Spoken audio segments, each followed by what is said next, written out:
Top quality और consistent performance के लिए सिर्फ सिल्वर पंप। टॉप क्वालिटी और कंसिस्टेंट परफॉर्मेंस के लिए सिर्फ सिल्वर पंप, नाम याद रखना।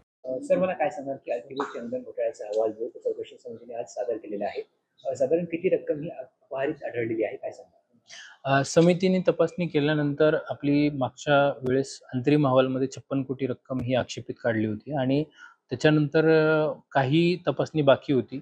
पूर्ण तपासणी झाल्यानंतर आक्षेपित रक्कम ही 79 कोटी समितीने निश्चित केली।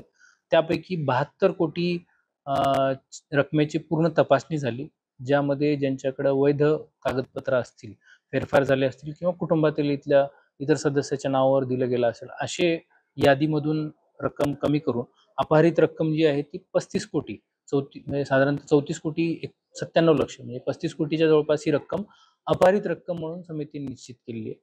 आणि त्या पद्धतीनं जे कर्मचारी आहेत तर त्यांच्यावरती ते समितीने दोषारोप तसे ठेवले आहेत। साधारण किती कर्मचारी दोषी आढळलेले आहेत आणि किती कोटींची वसुली आतापर्यंत झालेली आहे? रकमेची पाहणी केल्यानंतर सध्या प्राथमिक रक्कम सिग्निफिकंट अमाऊंट असणारे 26 आपल्याला कर्मचारी आढळत आहेत। त्याच्यामध्ये अंबड तालुक्यातील 15 आहेत आणि घनसावंगी तालुक्यातील 11 आणि या 35 कोटीपैकी आज रोजीपर्यंत 5 कोटी 74 लक्ष इतकी वसुली देखील त्याच्यामध्ये त्यांनी केलेली असा अहवाल त्याच्यामध्ये दिलेला आहे। जे दोषी आढळले त्यांच्यावर काय कारवाई होणार आहे आणि प्राथमिक दृष्ट्या आता अजून किती तपास बाकी आहे? महाराष्ट्र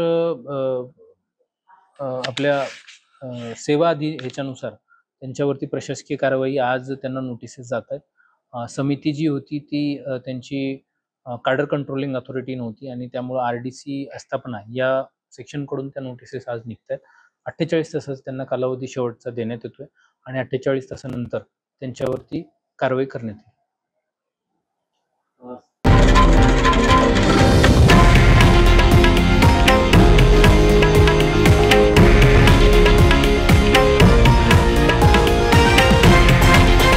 हे आहे देशातील नंबर 1 न्यूज नेटवर्क आणि आपण पाहत आहात TV9 मराठी, एकमेव।